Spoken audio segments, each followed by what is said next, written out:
नमस्कार दोस्तों, welcome to my YouTube channel basic education. न्यायिक व्यवस्था के क्रम को आगे बढ़ाते हुए आज हमारा जो टॉपिक होगा वो होगा हाई कोर्ट। हाई कोर्ट यानी उच्च न्यायालय। देखिए, इससे पहली वीडियो में हमने उच्चतम न्यायालय यानी सुप्रीम कोर्ट के बारे में चर्चा करी है। सुप्रीम कोर्ट की कार्य पद्धति क्या है, कार्यशैली क्या है और किस तरीके से सुप्रीम कोर्ट कार्य करता है, उसकी शक्तियाँ क्या क्या हैं, उसके कार्य क्षेत्र क्या क्या हैं, जो उसके न्यायाधीशों की नियुक्ति किस प्रकार की जाती है, कौन करता है या उनको हटा कौन सकता है या उनका वेतन क्या होता है, इस पर हम चर्चा कर चुके हैं। तो भारत में एकल न्यायिक व्यवस्था है, एकल न्यायिक प्रणाली है। तो सबसे टॉप पर रहता है सुप्रीम कोर्ट ऑफ इंडिया, जिसके बारे में हम चर्चा कर चुके हैं।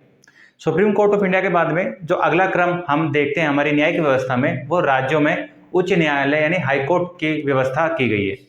तो हाई कोर्ट किस तरीके से किसी भी राज्य की जो न्यायिक व्यवस्था है तो कहाँ पर अपना स्थान रखता है, या न्यायिक प्रशासन में हाई कोर्ट का क्या स्थान होता है, या हाई कोर्ट का कार्य क्या है, उस हाई कोर्ट के जो जजेस होते हैं उनकी नियुक्ति किस प्रकार होती है, तो इस वीडियो में हम जानेंगे। तो इस वीडियो में जो हम क्रम चर्चा करने वाले हैं आज पॉइंट्स पर, तो सबसे पहले पॉइंट हम किस पॉइंट पर हम चर्चा करेंगे। तो सबसे पहला पॉइंट तो यही होगा कि राज्य में हाई कोर्ट की स्थिति क्या है। तो सबसे पहले तो हम तो यही जानेंगे कि अगर कोई भी राज्य है भारत के अंदर, तो राज्य के अंदर अगर हाई कोर्ट है तो हाई कोर्ट की स्थिति राज्य में किस प्रकार से है वो जानने की कोशिश करेंगे। दूसरा पॉइंट होगा हमारा हाई कोर्ट के न्यायाधीशों की नियुक्ति, यानी हाई कोर्ट के जो न्यायाधीश होते हैं उनकी नियुक्ति किस प्रकार से की जाती है वो जानेंगे। उसके बाद कोई भी न्यायाधीश जब चुना जाता है तो उसका वेतन कितना होगा ये जानेंगे। वेतन का निर्धारण कौन करता है ये जानेंगे, और वर्तमान में वेतन कितना है ये जानेंगे। इसके बाद में जानेंगे हम किसी भी न्यायाधीश का कार्यकाल, जो हाई कोर्ट का न्यायाधीश होता है उसका कार्यकाल कितना होता है और मैक्सिमम कितने समय तक वो अपने पद पर बना रह सकता है। इसके बाद अगला पॉइंट हम जो इस वीडियो में पढ़ने वाले हैं वो ये होगा हाई कोर्ट के न्यायाधीशों का ट्रांसफर। यानी अगर कोई भी व्यक्ति हाई कोर्ट का न्यायाधीश है तो वो एक हाई कोर्ट से, यानी एक राज्य के हाई कोर्ट से दूसरे राज्य के हाई कोर्ट में, या एक राज्य के हाई कोर्ट से सीधा सुप्रीम कोर्ट में जो ट्रांसफर किया जा सकता है, तो किस प्रकार किया जा सकता है, कौन कर सकता है और किसकी सलाह पर किया जा सकता है, वो हम पढ़ेंगे यहाँ पर। इसके बाद में नेक्स्ट पॉइंट है आपका हाई कोर्ट की स्वतंत्रता। यानी राज्य की न्यायिक व्यवस्था में जो हाई कोर्ट होता है, उच्च न्यायालय होता है, उसकी स्वतंत्रता क्या क्या है, कहाँ कहाँ तक और किस किस विषय तक हाई कोर्ट की स्वतंत्रताएं संविधान में बताई गई हैं। इसके बाद में हाई कोर्ट की शक्तियाँ और उसका न्यायिक क्षेत्र। देखिए, कोई भी हाई कोर्ट है तो उसकी न्यायिक शक्तियाँ क्या क्या हैं वो हम जानेंगे इस वीडियो में। उसके बाद में उसका न्यायिक क्षेत्र, उसका जुडिशल जो एरिया है वो कहाँ तक है, किस एरिया तक, किस बात तक हाई कोर्ट का जुडिशल जो पावर है वो पहुँचती है।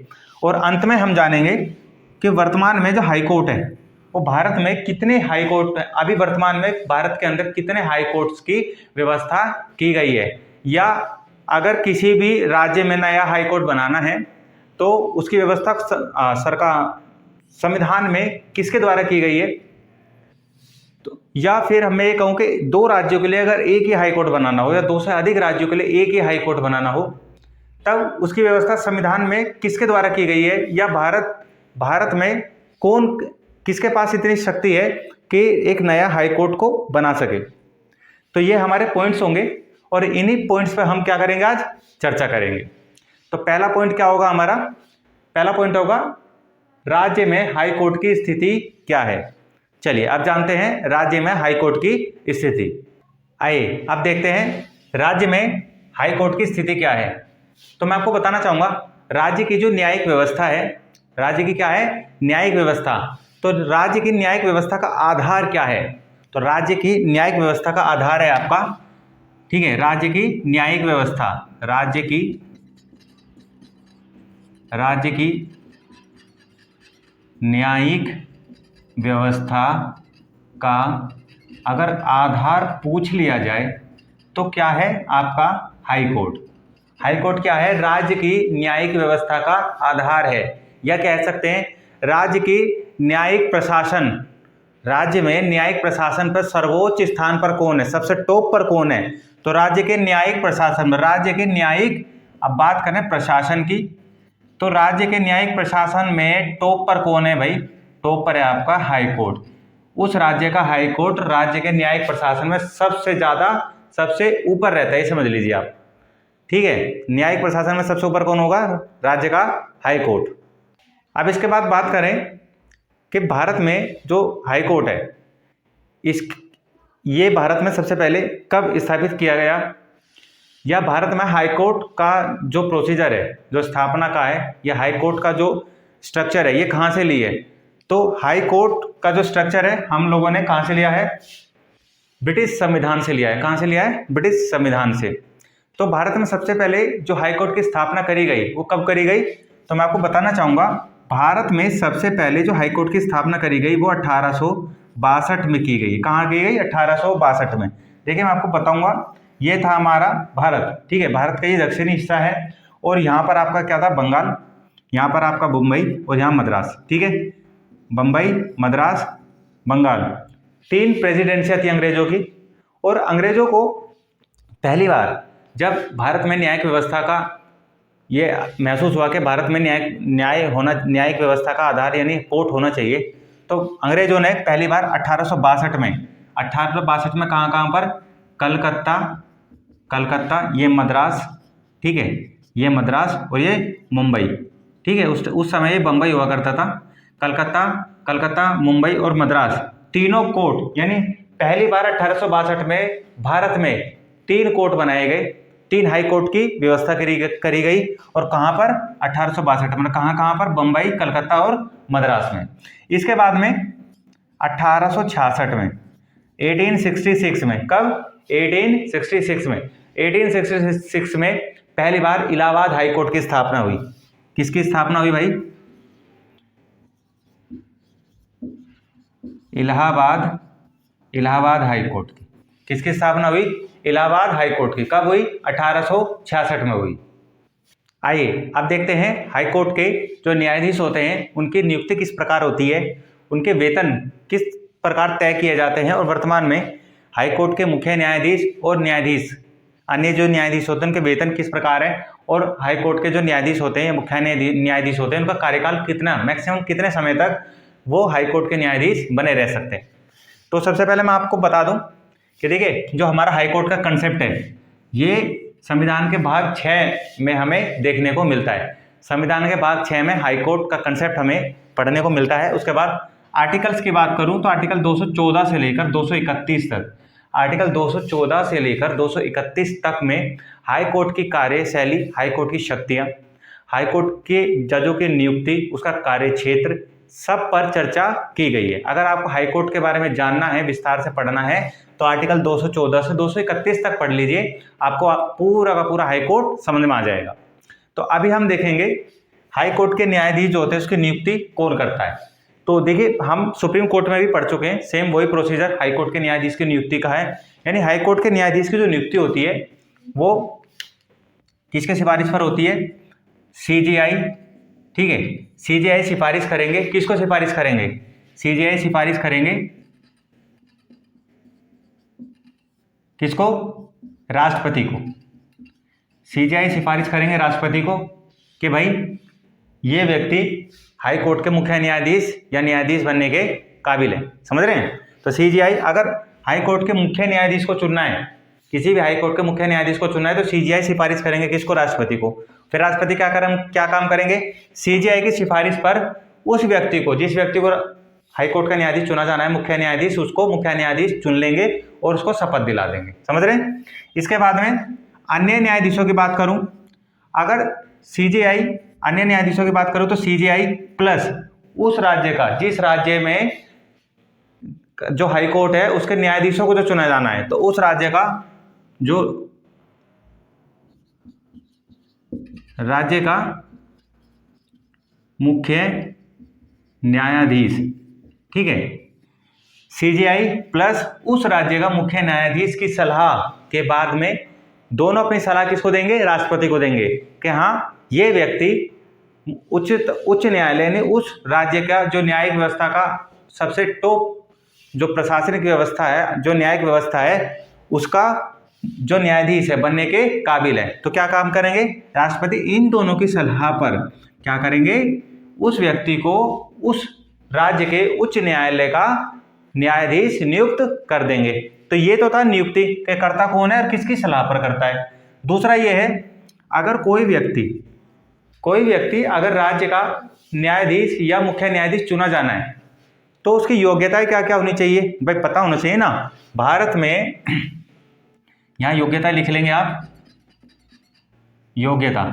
अब भारत में अगर न्यायाधीश चुना जाना है तो कोई योग्यता होनी चाहिए, ठीक है। तो कोई भी व्यक्ति जिस राज्य का वह क्या चुना जाना है, न्यायाधीश चुना जाना है या मुख्य न्यायाधीश चुना जाना है, तो उस राज्य में जिस राज्य का चुना जाना है, समझ रहे हैं, तो उस राज्य के कोर्ट में 10 साल तक क्या करियो, वकालत की हो। क्या करियो, अगर न्यायाधीश चुना जाना है उस राज्य के हाई कोर्ट का, तो क्या करियो, उस राज्य में 10 साल तक क्या करियो, उस व्यक्ति ने वकालत करियो। अगर वकालत करी होगी तो दूसरा, वह भारत का क्या होना चाहिए, भारत का नागरिक होना चाहिए। भारत का नागरिक, भाई ये तो होना ही होना चाहिए, भारत का नागरिक होना चाहिए, 10 साल तक वकालत की हो। अगर मोटा मोटा ये 2 कंडीशन अगर वो पूरी करता है तो वह व्यक्ति उस राज्य का, जिस राज्य में वो प्रैक्टिस कर रहा है वकालत की, उस राज्य का न्यायाधीश नियुक्त किया जा सकता है। अगर सीजेआई प्लस उस राज्य का मुख्य न्यायाधीश उसके नाम की क्या करते हैं, सिफारिश करते हैं, किसको, राष्ट्रपति को।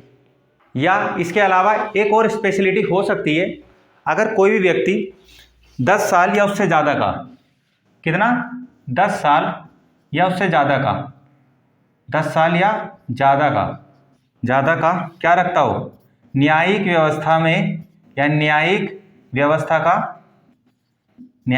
का क्या रखता हो, अनुभव। अगर वह व्यक्ति 10 साल या उससे ज़्यादा का न्यायिक व्यवस्था का अनुभव रखता है तो सीजेआई प्लस उस राज्य के मुख्य न्यायाधीश है राज्य के हाई कोर्ट के मुख्य न्यायाधीश की सलाह पर क्या काम करेंगे, उस व्यक्ति को राष्ट्रपति न्यायाधीश नियुक्त कर देंगे, ठीक है। अगला देखिए, ये दोनों हो गया, ये भी हो गया। अगला है वेतन। तो मैं बताऊं कि न्यायाधीश और उस राज्य के मुख्य न्यायाधीश, तो उनका वेतन कितना है वर्तमान में। अब बात करें उस राज्य के मुख्य न्यायाधीश का वेतन, ये तो वेतन है 2,28,000 रुपये। जो अन्य न्यायाधीश है, जो राज्य के जो न्यायाधीश होते हैं अन्य न्यायाधीश, तो राज्य के अन्य न्यायाधीशों का वेतन कितना है, 2,28,000 रुपये, 2,28,000। परंतु जो मुख्य न्यायाधीश है, उस राज्य का मुख्य न्यायाधीश है, उसका वेतन कितना है, 2,50,000 रुपये। किसी भी राज्य के जो हाई कोर्ट होता है उसका मुख्य न्यायाधीश का वेतन कितना है वर्तमान में, 2,50,000। परंतु अन्य न्यायाधीशों का वेतन कितना है, 2,28,000। ये तो था वेतन। बात करें पेंशन की, तो इनका 50%, यानी इनको जो मंथली सैलरी दी जा रही है, अगर ये रिटायर हो जाते हैं तो इनका 50% इनको पेंशन के रूप में दिया जाता है। इसके अलावा अगर हम वेतन हो गए, जो भत्तों की बात करें, भत्ते यानी अलाउंसेस की, तो अलाउंसेस में सरकार की तरफ से इनको निवास स्थान दिया जाएगा, रहने को घर दिया जाएगा, गाड़ी दी जाएगी और अन्य सुविधाएं जो संसद ने निर्धारित करी हैं वो सब इनको मिलेगी। इसके बाद में बात करें कार्यकाल, यानी कोई भी व्यक्ति मिनिमम कितने एज में किसी भी हाई कोर्ट का न्यायाधीश बन सकता है, मैक्सिमम कितने साल तक न्यायाधीश बने रह सकता है, किसी भी न्यायाधीश का कार्यकाल कितना होगा। तो मैं आपको बताना चाहूँगा, संविधान में किसी भी न्यायाधीश का जो मिनिमम एज होती है न्यायाधीश बनने के लिए, तो संविधान में न्यायाधीश बनने के लिए जो उम्र है उसके बारे में डिस्कस नहीं किया गया है। संविधान में कहीं भी लिखा या पढ़ा नहीं गया है कि किसी भी न्यायाधीश की जो मिनिमम एज होगी वो कितनी होगी। बात करें कितने समय तक कोई न्यायाधीश अगर बन गया तो कितने समय तक, कितने टेन्योर तक अपने पद पर बना रह सकता है, तो टेन्योर का भी कोई जिक्र नहीं है, समझ रहे हैं आप। इसका भी कोई जिक्र संविधान में लिखा या पढ़ा नहीं गया है कि कितने समय तक कोई भी व्यक्ति राज्य की न्यायिक व्यवस्था में न्यायाधीश बना रह सकता है। परंतु बात करें मैक्सिमम कितने समय के लिए बना रह सकता है, मतलब कितनी उम्र तक कोई भी व्यक्ति न्यायाधीश के पद पर कार्य कर सकता है। आपको बताना चाहूंगा 62 वर्ष की उम्र तक कोई भी व्यक्ति 62 वर्ष की उम्र तक, यानी 62 ईयर्स की उम्र तक किसी भी हाई कोर्ट के, राज्य के किसी भी हाई कोर्ट के न्यायाधीश के पद पर रह सकता है, समझ रहे। चलिए आप अगला देखते हैं। आइए अब देखते हैं कि किसी भी हाई कोर्ट के न्यायाधीश को किस तरीके से उसके पद से हटाया जा सकता है। या किसी भी हाई कोर्ट के न्यायाधीश को एक हाई कोर्ट से दूसरे हाई कोर्ट में ट्रांसफर करा जा सकता है। कौन कर सकता है, कैसे कर सकता है और किसकी सलाह पर कर सकता है। तो सबसे पहले पढ़ेंगे हम निष्कासन। तो किसी भी व्यक्ति को, जो कोई हाई कोर्ट का न्यायाधीश है, उसको उसके पद से कैसे हटाया जा सकता है। तो देखिए सीधी सीधी बात है, अगर किसी भी व्यक्ति को उसके पद से हटाना है तो आपके पास में एक ही मेथड है, एक ही प्रक्रिया है, वो क्या है, महाभियोग।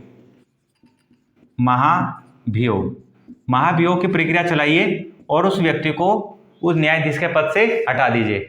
तो जिस तरह से सुप्रीम कोर्ट में महाभियोग का प्रोसीजर सुप्रीम कोर्ट के न्यायाधीश का संसद में चलाया जाता है, उसी तरह से किसी भी हाई कोर्ट के न्यायाधीश को हटाने के लिए संसद में वही प्रोसीजर सेम अपनाना होगा। यानी अगर महाभियोग का प्रस्ताव लाना है तो लाने के लिए आपको प्रस्ताव 2 सदनों में लाना होगा। अगर आपको लोकसभा में पेश करना है प्रस्ताव, तो लोकसभा के लगभग 100 सदस्य उस प्रस्ताव को अपनी मंजूरी दें, तब वो प्रस्ताव पास हो जाएगा और लोकसभा में उस महाभियोग की प्रक्रिया पे जो संचालन है वो शुरू हो जाएगा। ठीक है। अगर कोई भी व्यक्ति राज्यसभा के अंदर महाभियोग का प्रस्ताव पेश करता है किसी भी राज्य के न्यायाधीश के विरुद्ध, तब 50 सदस्यों का समर्थन वहां जरूरी है। यानी लोकसभा में 100 सदस्यों का समर्थन चाहिए और लोकसभा, ये है आपका राज्यसभा, और राज्यसभा में कितना समर्थन चाहिए, 50 सदस्यों का। यानी इतना समर्थन तो चाहिए ही चाहिए। तो उसके बाद में आपका जो प्रस्ताव है उस पर चर्चा या बहस की जा सकती है।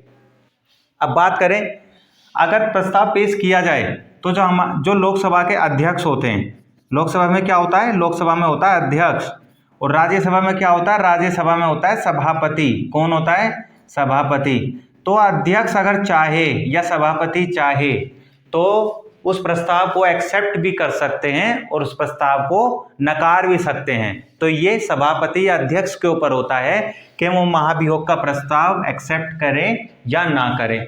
अगर महाभियोग का प्रस्ताव पास हो जाता है और सदन में पास होने के लिए महाभियोग का प्रस्ताव को कितनी मेजॉरिटी चाहिए, तो 2/3 सदस्य, उपस्थित सदस्यों के 2/3 मेंबर उस प्रस्ताव को अपनी मंजूरी दे देंगे तो ही महाभियोग का प्रस्ताव पास होगा।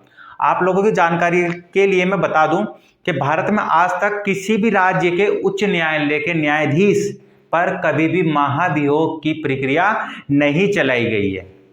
अब बात करें स्थानांतरण की। ठीक है। तो निष्कासन में सारा काम होने के बाद में राष्ट्रपति के पास फाइनल अपील जाती है और राष्ट्रपति जब उस महाभियोग के प्रस्ताव को पास होने के बाद राष्ट्रपति के पास में जो प्रस्ताव जाता है तो राष्ट्रपति क्या काम करते हैं, जिसके विरुद्ध वो प्रस्ताव लाया गया था उस व्यक्ति को उसके पद से, न्यायाधीश के पद से हटा देते हैं। अब बात करें स्थानांतरण की।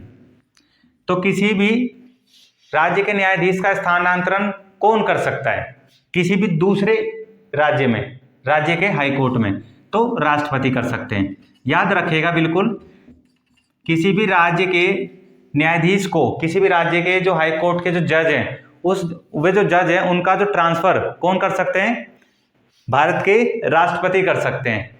बात करें किसकी सलाह पर कर सकते हैं, तो देखिए सलाह सीधी सीधी चीफ जस्टिस ऑफ इंडिया की होगी। ठीक है। भारत के मुख्य न्यायाधीश जिनको बोला जाता है चीफ जस्टिस ऑफ इंडिया, उनकी सलाह होगी। दूसरा सलाह किसकी होगी, सलाह होगी जिस राज्य में उनका ट्रांसफर करा जा रहा है वहां के उस राज्य के 2 न्यायाधीश। ठीक है। जिस राज्य में ट्रांसफर करा जा रहा है वहां के 2 जो जज होंगे उनकी सलाह ली जाएगी। और जब ये तीनों की सलाह एक हो जाएगी तो तीनों सलाह जब राष्ट्रपति को दे देंगे कि हाँ भाई इस व्यक्ति को ट्रांसफर आप कर सकते हैं दूसरे राज्य में, या उस दूसरे राज्य का व्यक्ति इस हाईकोर्ट में आ सकता है, जब वो जज एक्सेप्ट कर लें इस चीज को तो उस व्यक्ति का क्या हो सकता है, ट्रांसफर हो सकता है। तो ये तो था ट्रांसफर। निष्कासन आपने पढ़ ही लिया है। वेतन भत्ते ये आपको पता लग चुके हैं। नियुक्ति किस प्रकार होती है ये आपको पता लग चुका है। अब देखते हैं क्षेत्र अधिकार क्या है हमारा। आइए अब देखते हैं हाई कोर्ट की स्वतंत्रता क्या क्या है। तो हाई कोर्ट की स्वतंत्रता के बारे में हम बात करें तो सबसे पहला जो पॉइंट आप देख सकते हैं वो है नियुक्ति की विधि। यानी किसी भी न्यायाधीश, यानी कोई भी हाई कोर्ट है उसके न्यायाधीश का जो नियुक्ति होगी तो नियुक्ति की विधि क्या होगी, स्वतंत्र होगी। यानी कोलेजियम सिस्टम के द्वारा होगी। जो वरिष्ठ न्यायाधीश होगा वही न्यायाधीश बनेगा। यानी वरिष्ठतम की श्रेणी के आधार पर ही न्यायाधीश की नियुक्ति की जाती है। यानी जो सरकार होती है, जो राज्य सरकार है या केंद्र सरकार है, उसका कोई भी हस्तक्षेप नहीं होगा राज्य के हाई कोर्ट के न्यायाधीशों की नियुक्ति में। इसके बाद में बात करें कार्यकाल की सुरक्षा, यानी कोई भी व्यक्ति जब किसी भी राज्य का उच्च न्यायालय का न्यायाधीश नियुक्त किया जाता है तो उसको कभी भी राष्ट्रपति के द्वारा या संसद के द्वारा उसके पद से कभी भी नहीं हटाया जा सकता है। कब हटा सकते हैं? अगर उनके खिलाफ कोई भी अवमानना या उनके खिलाफ कोई भी भ्रष्टाचार का ऐसा आरोप उनके ऊपर लगाया जाता है और महाभियोग का प्रस्ताव उनके खिलाफ पेश करके पास कर लिया जाता है, तो ही उस व्यक्ति को न्यायाधीश के पद से हटा सकते हैं। यानी इसके अलावा और कोई भी तरीका नहीं है कि किसी भी व्यक्ति को उसके पद से हटाया जाए। यानी कार्यकाल की सुरक्षा है सीधी सी। उसके बाद कार्यों पर चर्चा, तो ये क्वेश्चन मार्क देखिए, क्वेश्चन मार्क क्या बता रहा है कि चर्चा करी जा सकती है या नहीं करी जा सकती है? तो नहीं करी जा सकती है। यानी कोई भी व्यक्ति अगर किसी भी हाई कोर्ट के न्यायाधीश के पद पर है या सुप्रीम कोर्ट के न्यायाधीश के पद पर है तो उसके द्वारा किया गया कोई भी कार्य संसद में या राज्य के विधानमंडल में क्या करा जा सकता है? उसके कार्यों पर चर्चा नहीं करी जा सकती है। इसके बाद सेवानिवृत्ति यानी रिटायरमेंट के बाद वकालत पर रोक। कोई भी व्यक्ति किसी भी संवैधानिक पद के लालच में कोई ऐसा गलत कार्य ना कर पाए जो हमारी न्यायिक व्यवस्था को चोट पहुंचाए, समझ रहे, या हमारी न्यायिक व्यवस्था का जो आधार है उसको हिलाने की कोशिश करे। तो पहले ही लिख दिया गया है संविधान में कि कोई भी व्यक्ति अगर सुप्रीम कोर्ट या हाई कोर्ट का न्यायाधीश है तो अपने रिटायरमेंट के बाद में भारत में कहीं भी किसी भी अदालत में वकालत नहीं कर सकता। इसके बाद में अपनी अवमानना पर दंड देना। देखिए, जिस तरीके से सुप्रीम कोर्ट की पावर है, स्पेशल पावर है कि वो अपनी अवमानना पर दंड दे सकता है, वैसे ही सेम पावर हाई कोर्ट की है। हाई कोर्ट भी अपनी अवमानना पर क्या दे सकता है? दंड दे सकता है। अवमानना दो तरीके की होती है, एक सिविल अवमानना और एक आपराधिक अवमानना। तो दो अवमानना होती है, दोनों अवमानना पर सुप्रीम कोर्ट या हाई कोर्ट क्या कर सकते हैं? दंड दे सकते हैं, ठीक है, सजा दे सकते हैं। इसके बाद में कर्मचारियों की नियुक्ति, तो कर्मचारियों की नियुक्ति के संबंध में यानी भारत में किसी भी कोर्ट को, चाहे वो हाई कोर्ट हो, सुप्रीम कोर्ट हो, चाहे सेशन कोर्ट हो, जिला कोर्ट हो, कोई भी हो, अगर उनको अपने स्टाफ की जरूरत है या कोर्ट के अंदर सिविल स्टाफ की जरूरत है तो वो कोर्ट स्वयं अपनी कोर्ट से संबंधित जो कर्मचारी हैं उनसे संबंधित वैकेंसी निकाल सकता है। यानी इसके लिए कोई अलग से एक बोर्ड नहीं बनाया गया है। जिस तरीके से एसएससी जो सेंट्रल लेवल पर सभी डिपार्टमेंट्स के लिए रिक्रूटमेंट करता है, तो किसी भी हाई कोर्ट या किसी भी भारत में किसी भी जिले कोर्ट या फिर सुप्रीम कोर्ट को अगर स्टाफ की ज़रूरत होती है तो वो कोर्ट खुद से ही रिक्रूटमेंट हायर करते हैं। इसके बाद में न्यायिक क्षेत्र में कटौती, तो क्या हाई कोर्ट के न्यायिक क्षेत्र में कटौती करी जा सकती है? तो देखिए, हाई कोर्ट क्या होता है? एक राज्य की न्यायिक व्यवस्था का आधार। यानी एक हाई कोर्ट का जो न्याय क्षेत्र है वो एक राज्य तक सीमित होता है। हाँ, किसी भी हाई कोर्ट का जो न्यायिक क्षेत्र है उसको कटौती तो नहीं करी जा सकती है, हाँ उसको बढ़ाया जरूर जा सकता है। यानी किसी भी हाई कोर्ट का जो न्यायिक क्षेत्र का दायरा है वो एक राज्य से 2 राज्य और 3 राज्य 4 राज्यों तक बढ़ाया जा सकता है। भारत में ये व्यवस्था करी भी गई है कि भारत के अभी भी ऐसे एक हाई कोर्ट है जिनका जो न्यायिक क्षेत्र है वो एक राज्य से ज़्यादा राज्यों तक है, समझ रहे हैं? तो हम पढ़ेंगे उसके बारे में कि कौन कौन से ऐसे हाई कोर्ट हैं जिनके न्यायिक क्षेत्र एक राज्य से दूसरे राज्य तक हैं। अभी जो न्यायिक क्षेत्र में कटौती, तो हाँ, न्यायिक क्षेत्र में कटौती नहीं करी जा सकती है, परंतु संसद न्यायिक क्षेत्र को बढ़ा सकती है संशोधन करके। इसके बाद में कार्यपालिका से पृथककरण। देखिए, सुप्रीम कोर्ट के कार्यों पर चर्चा जो हमारी कार्यपालिका है उसका कोई अधिकार नहीं है। उसके बाद में बात करें राज्य के हाई कोर्ट पे, तो राज्य के हाई कोर्ट की कार्यपालिका यानी विधानमंडल में जो आपके राज्य वो होती है विधानसभा होती है। तो विधानसभा जो राज्य का हाई कोर्ट है उसके किए गए कार्यों पर या राज्य के कोई भी न्यायाधीश है, हाई कोर्ट का न्यायाधीश है, तो उसके द्वारा दिए गए निर्णय या किए गए कार्यों पर विधानमंडल के अंदर चर्चा नहीं करी जा सकती है। क्यों? क्योंकि कार्यपालिका से न्यायपालिका का संविधान में पहले से ही सेपरेशन दिखाया गया है, पृथककरण दिखाया गया है। इसके बाद हम बात करें कि ये तो आ गई स्वतंत्रता। आइए अब देखेंगे भारत के किसी भी हाई कोर्ट की पावर्स क्या क्या होती हैं। कोई भी अगर हाई कोर्ट है तो उसकी पावर क्या होंगी? तो सबसे पहला जो पावर है उसकी वो है रिट का क्षेत्राधिकार। रिट क्या है? तो देखिए, मैं आपको बताना चाहूंगा हमारे संविधान में जो हमारे फंडामेंटल राइट्स है, मौलिक अधिकार, उसमें एक आर्टिकल है आर्टिकल 32, आर्टिकल 32 32।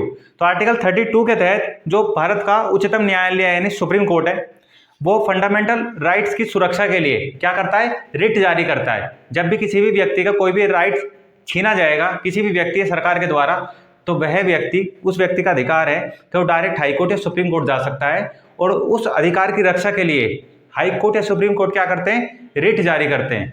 तो रिट क्या होती है और कितने प्रकार की होती है, तो मैं आपको बताना चाहूंगा। रिट के जो प्रकार हैं वो 5 हैं। जो हमारा हाई कोर्ट है या सुप्रीम कोर्ट है, ये 5 तरह की रिट जारी करते हैं। तो हाई कोर्ट जो रिट जारी करता है वो आर्टिकल 32, आर्टिकल 32 के द्वारा करता है। और बात करें हमारे जो हाई कोर्ट, हमारा जो सुप्रीम कोर्ट है,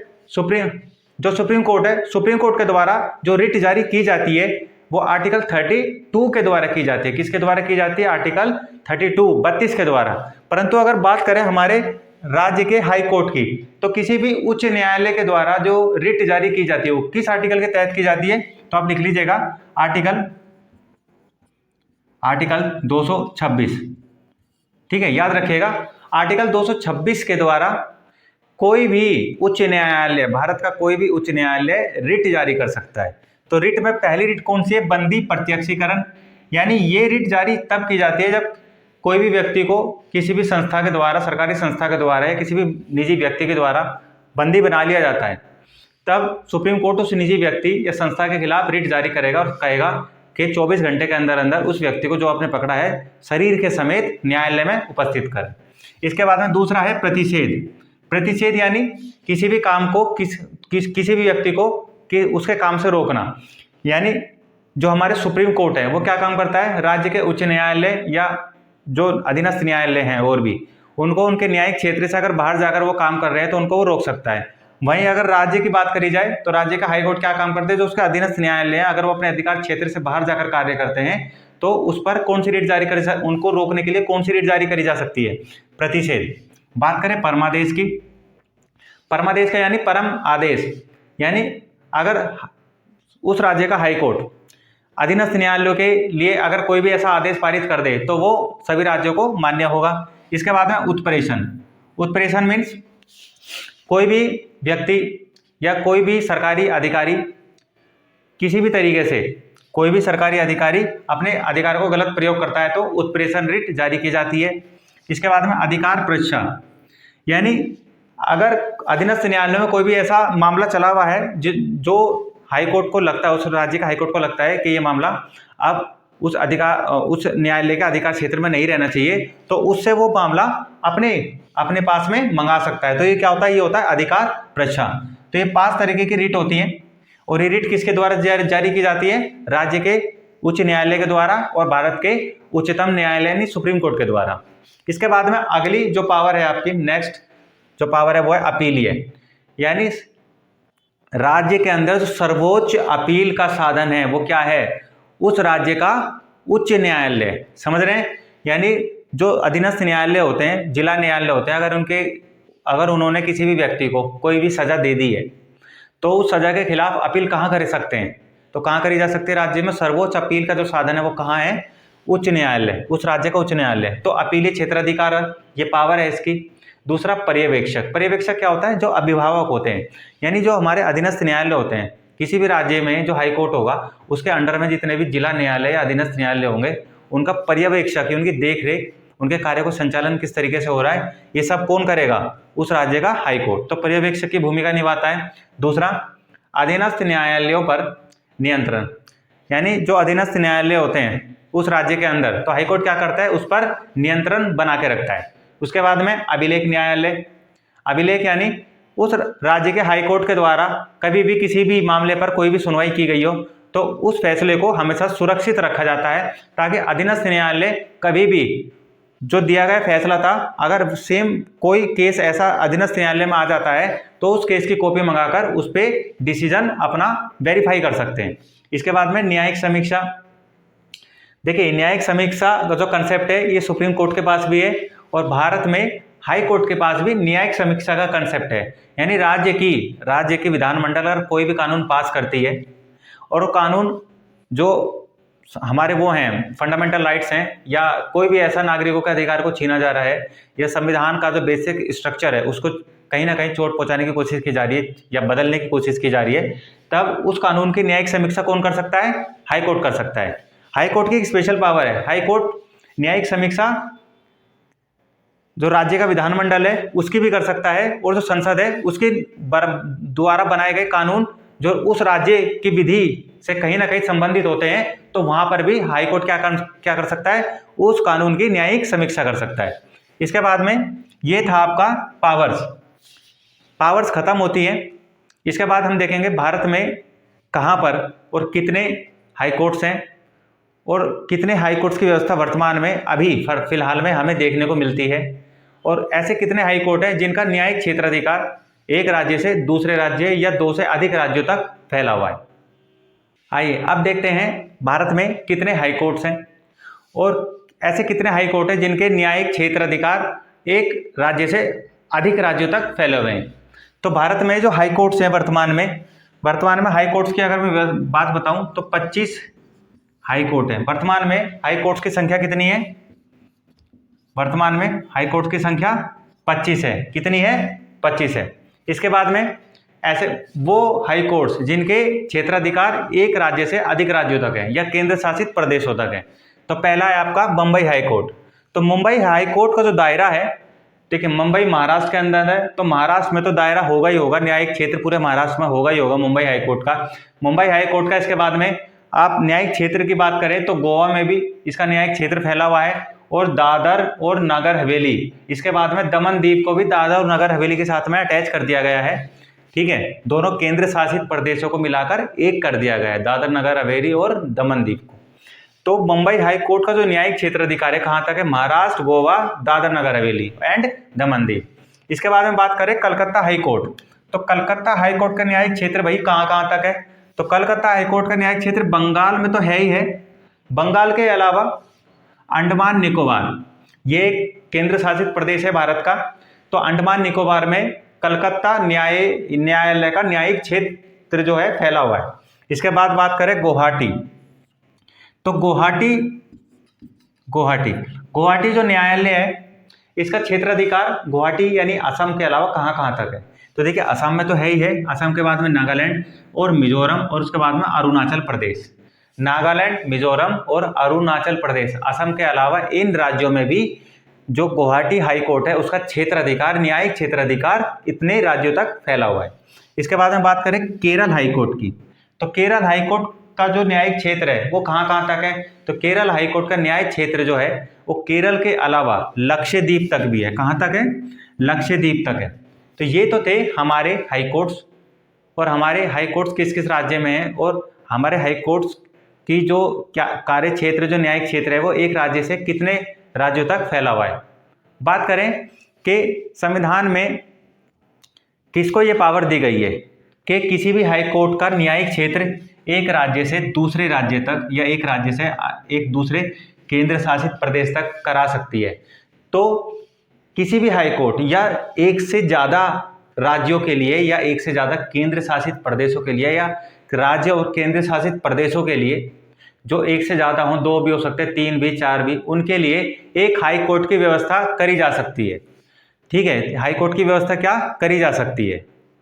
तो 7वें संविधान संशोधन अधिनियम, क्या मैं आपको बताना चाहूँगा, जो 7th अमेंडमेंट हुआ था, 7th अमेंडमेंट 1956 में, तो 7वां संविधान संशोधन हुआ था जो कि 1956 में हुआ था, और उसमें यह बात साफ साफ कह दी गई है कि संसद को ये अधिकार है कि एक राज्य से अधिक राज्य के लिए, यानी 2 या 2 से एक राज्य से, यानी 2 राज्य, 3 राज्य, 4 राज्य, कितने भी राज्यों के लिए एक न्यायालय यानी एक उच्च न्यायालय की व्यवस्था कर सकती है। यानी संसद को अधिकार है कि एक राज्य से अधिक राज्यों के लिए एक हाई कोर्ट की व्यवस्था कर सकती है। तो आपके सामने अगर क्वेश्चन आ जाए कि एक से अधिक राज्यों के लिए हाई कोर्ट की नया हाई कोर्ट बनाने की जो व्यवस्था है संविधान में, किसको ये शक्ति प्राप्त है? तो किसको प्राप्त है? संसद को प्राप्त है। किसको प्राप्त है? संसद को प्राप्त है। कि हाई कोर्ट की जो क्षेत्राधिकार या पावर है, क्या इसके बारे में कहीं लिखा गया, पढ़ा गया है? तो मैं आपको बताना चाहूँगा, संविधान में तो हाई कोर्ट की जो न्यायिक क्षेत्र है और जो पावर है, इसके बारे में ना तो बताया गया है, ना ही लिखा गया है, ना ही पढ़ा गया है। ये संसद अपनी तरह से, संसद के ऊपर ये संसद का विवेक होता है, अपने विवेक पर संसद क्या काम कर सकती है। जो हाई कोर्ट होता है इसकी एक राज्य से दूसरे राज्य तक पहुंच बढ़ा सकती है, परंतु इसके न्यायिक क्षेत्र में कटौती बिल्कुल भी नहीं कर सकती है। तो ये था हमारा हाई कोर्ट, उसकी शक्तियां और हमारे संविधान के किस आर्टिकल और किस भाग में ये देखने को मिलता है। इसकी कार्यशैली क्या है, इसके न्यायाधीशों का वेतन, न्यायाधीश उसके बाद में न्यायाधीशों की नियुक्ति या कार्यशैली कैसी है, ये सब टॉपिक पर हम चर्चा कर चुके हैं। तो अगर आप मेरी वीडियो देखते हैं तो मेरी वीडियो को लाइक कर दें, वीडियो पे कमेंट करें, वीडियो को शेयर करें और बेल आइकन का बटन दबाएं जो आपके सब्सक्राइब के बिल्कुल बराबर में है। तो कोई भी अगर मेरी नई वीडियो आती है तो सबसे पहले आपको नोटिफिकेशन मिल जाएगा, जिससे कि आप मेरी वीडियो तुरंत ही देख पाएंगे।